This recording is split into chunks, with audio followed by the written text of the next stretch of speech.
Bom, vamos lá. Prazer, pra quem não me conhece, sou o Rafael, professor de Química, tá? Tem muita gente, muitas carinhas novas aqui, né? Que eu não conheço, outras que eu já conheço já bem. Bom, no cursinho da noite, o assunto que eu leciono é Química Orgânica, tá? O Hudson fica com a outra parte. Claro que no comecinho a gente ainda separa um pouco da Química Geral ali, mas eu escolhi revisar aí até o vestibular, né? A Química Orgânica. Então vou começar uma linha bem tranquilinha para a gente relembrar algumas funções, algumas classificações, coisa fácil. Sabe aquela questãozinha que você não pode errar e às vezes acaba passando batido? Classificar o carbono, classificar a cadeia, né? Identificar o tipo de função. Então são coisas às vezes chatinhas, né? Que mas é bom a gente ficar relembrando isso daí para você não errar uma função. Né? Não pode errar uma função, confundi-lo, ou então não identificar bem na hora da estrutura, porque pode aparecer de diversas maneiras, né? A representação pode ser de diversas maneiras da função orgânica, tá bom? Então vou lembrar algumas funções aqui. Bom, primeiro, né, a gente vai ter que começar aí, claro, pelos hidrocarbonetos, ou seja, são compostos ali derivados do petróleo, né, que só contém carbono e hidrogênio.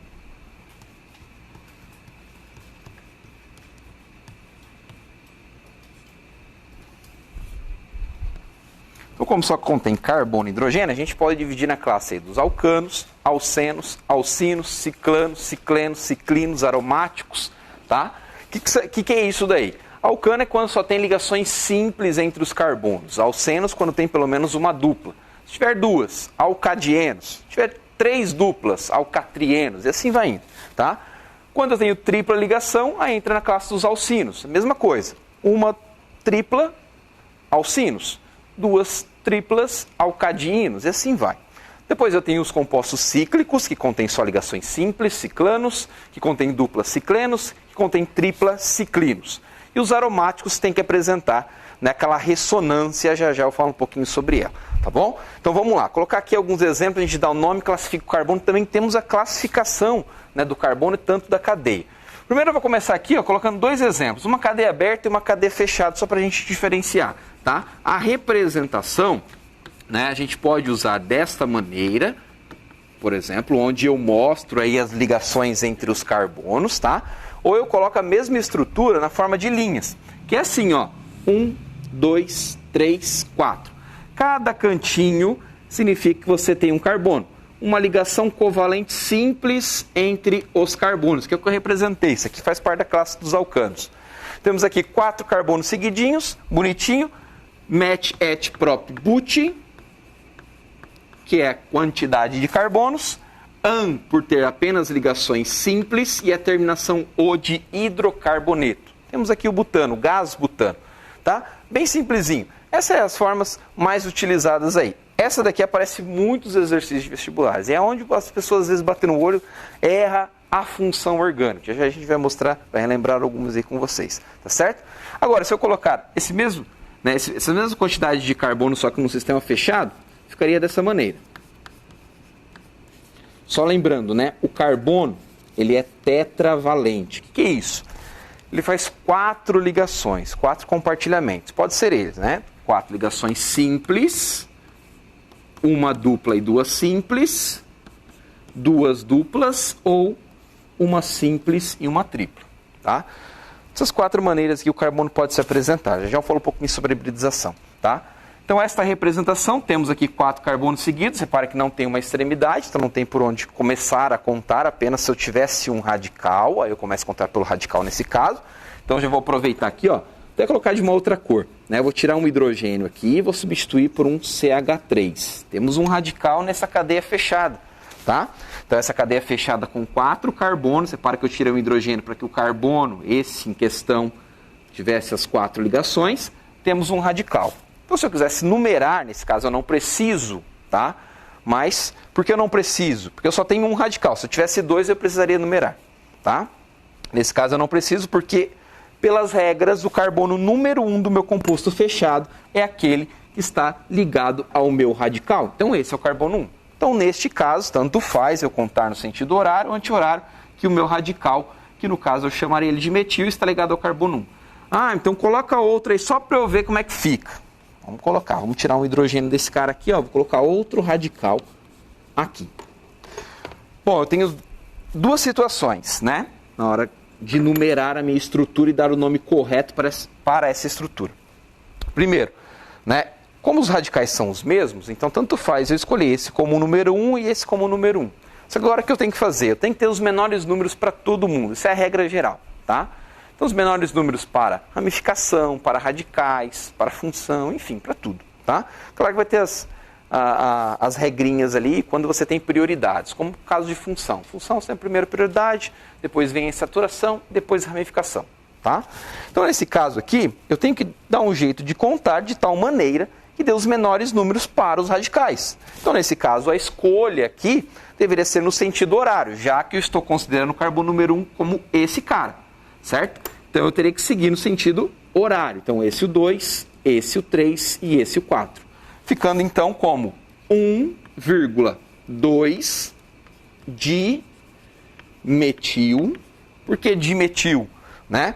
Eu estou mostrando que eu tenho 2 radicais metil para não ter que escrever 1 metil, 2 metil, 1,2, separa por vírgula mostrando em qual carbono da cadeia principal os meus radicais estão ligados, dimetil, termino com o nome aí da minha cadeia principal.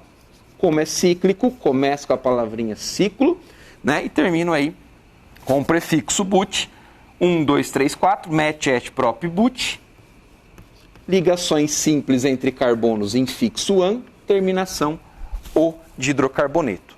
Beleza? Só para ver se eu entendi aqui rapidão. Se esse fosse o carbono número 1, o que eu tenho que fazer? Sentido anti-horário daí nesse caso. De qualquer maneira, 1 e 2 para os meus radicais, tá? No sentido horário ficaria 1, 2, 3, 4, ficaria 1 e 4. 1 e 4 é maior do que 1 e 2, tá certo? Belezinha? Bom, e se eu colocar uma saturação agora, entrando na classe aí dos alcenos, como é que ficaria? Então eu vou colocar uma estrutura um pouquinho maior aqui, ó. Já com radicais, né? Então repare que eu tenho uma estrutura um pouco maior. Cada cantinho eu tenho aqui um carbono. Repare que agora eu tenho uma ligação dupla entre esses 2 carbonos. E eu vou fazer aqui até uma classificação. Bom, primeiro, né, vocês têm que se acostumar com esse tipo de representação. Tá? Então vamos lá. Então vamos fazer a leitura disso daqui e vou transformar nesta representação onde eu mostro os carbonos e os hidrogênios para ficar até mais fácil. Tá? Esse cara aqui, ó, esse primeiro carbono, ele está fazendo uma ligação simples com esse segundo carbono, certo? Como eu falei que ele é tetravalente, né, ele falta 3 ligações para ele completar as 4 ligações que ele faz. Então as outras 3 seriam os 3 hidrogênios na qual ele está ligado, que está escondido. A gente esconde aqui nessa representação. Então eu vou colocar aqui, ó, H3 para ficar fácil. Claro que eu poderia mostrar as ligações covalentes, mas não tem essa necessidade aqui. Esse carbono está ligando a outro carbono e outro acima. Então vou colocar aqui, ó, um CH3. Como ele está fazendo 3 ligações, falta um hidrogênio. Vou até apertar aqui um hidrogêniozinho. Tá? Esse terceiro carbono aqui, ó, está fazendo uma ligação dupla com outro carbono, certo? Então está faltando para ele um hidrogênio. Esse cara também um hidrogênio. Uma ligação simples com esse aqui, que está fazendo uma ligação com 2 outros carbonos. Um abaixo, outra à direita. Está aqui. Bom, esta cadeia, reparem que ela é uma cadeia aberta. O que é uma cadeia aberta? Bom, vimos anteriormente, cadeia aberta é aquela que tem extremidades. Ó. Tem extremidades, certo? Essa aqui já não tem extremidades. Isso é a cadeia principal, tá? Porque você fala, poxa, mas ele tem extremidade aqui, ó, né? Mas essa cadeia é uma cadeia fechada com ramificação, tá? Essa já é uma cadeia aberta sem ramificação, beleza? Inclusive, essa cadeia só tem ligações simples entre os carbonos, tá? Então é uma cadeia saturada. Quando apresenta agora uma dupla ou uma tripla ligação, já é uma cadeia insaturada. Então, classificando essa estrutura, eu posso dizer aqui, ó, cadeia aberta, uma cadeia insaturada,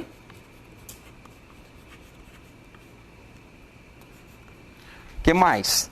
Apresenta ramificações. Quando eu vou descobrir que tem ramificações? Vai ter mais que 2 extremidades se for uma cadeia aberta, tá? Então, ó, 1, 2, 3, 4, isso já mostra que você tem ramificações, tá? Então, uma cadeia ramificada. Outra classificação da cadeia, se ela é homogênea ou heterogênea. Todos os casos que eu mostrei aqui são cadeias homogêneas. Que cadeia homogênea? Só tem carbono na cadeia carbônica. Não tem outro átomo diferente de carbono. Dá um exemplo rapidinho aqui, só para eu entender então o que seria heterogêneo. Isso aqui, ó, um éter. CH3, CH2, oxigênio, CH3. Reparem que a minha cadeia carbônica, ó, no meio dela, eu tenho um heteroátomo, tá? Então temos aqui uma cadeia heterogênea, beleza? Então toma um pouco de cuidado aí, que quando você tem o C-O está para fora da cadeia carbônica, não tem nada a ver. Na estrutura toda, você tem um átomo diferente de carbono e hidrogênio, tá? Mas não quer dizer que a cadeia de carbonos, a cadeia carbônica, né, ela é heterogênea. Se o elemento está para fora, esquece, tá bom? Então toma cuidado. Então temos aqui uma cadeia que eu classifico como homogênea.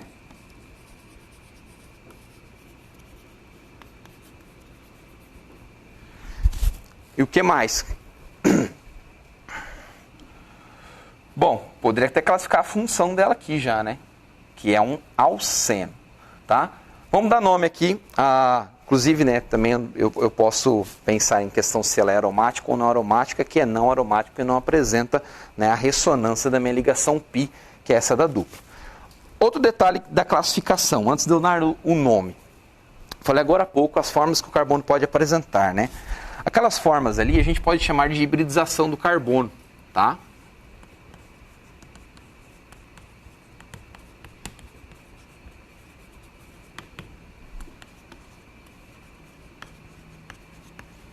Só um jeito bem simples aqui, ó, para vocês lembrarem disso daqui e não esquecerem mais, tá? Não vou mostrar aqui a hibridização desse carbono, mas só para a gente lembrar, ó. Quando o carbono ele tem 4 ligações simples ao seu redor, tá? E cada ligação simples é uma ligação que a gente chama de ligação sigma. É a sobreposição dos orbitais. Vocês lembram dos orbitais atômicos?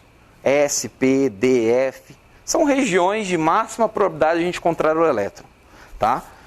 Então o átomo não é daquela forma que a gente, né, vê na maioria dos desenhos sobre o átomo, que é o elétron girando em torno do núcleo. Não é bem aquilo, tá? Você tem várias regiões onde o elétron pode estar, tá? Bem mais complexo do que aquilo. Mas enfim, as regiões são o S, que é uma esfera, o P, que é aquela forma de halter, parece o halter da academia, né? Uma bola em cima, uma bola embaixo. Tem 3 no caso, por isso que, né, no subnível P cabem 6 elétrons. Então cada região cabe 2 elétrons. Então eu tenho Px, Py, Pz, que é um em cada coordenada. 2, 4, 6 elétrons. Lá no S, no primeirinho, é uma esfera. Então uma região só, cabem 2. Cada região, cada orbital, região orbital, cabem 2 elétrons. Aí o D são 5 regiões, cabem 10. E o F são 7, cabem 14. Isso lá na distribuição eletrônica vocês já vão recordar, certo? O D e o F a gente nem desenha, jamais. Nem aqui os orbitais a gente só desenha para mostrar a ligação sigma. Mas enfim, fez ligação simples, é ligação sigma. Quando você tem 4 ligações sigma, que a gente representa pelo símbolo sigma, tá? Você tem um carbono hibridizado que a gente chama em sp3, tá bom? Então, às vezes, o exercício pode falar, poxa, nessa estrutura aí tem 4 carbonos sp2, ou 2 carbonos sp. Aí você vai ter que ir lá olhar a estrutura e identificar. É simples, é só identificar, claro. Simples eu digo se você tá tinindo aí, lembrando de tudo. Se você esquecer, vai te complicar. E é uma questão, de certa forma, fácil, porque é só uma identificação. Claro que requer uma decoreba, lembrar tudo isso daí e tal, dá um certo trabalho nesse sentido. Eu vou aproveitar para colocar até a geometria em cima desse cara. Quando você tem um carbono hibridizado em sp3, a geometria dele é tetraédrica. Tá? Deixa eu desenhar de novo aqui. Depois de alguns meses sem dar aula, a gente até perde o jeitinho aqui de desenhar no quadro.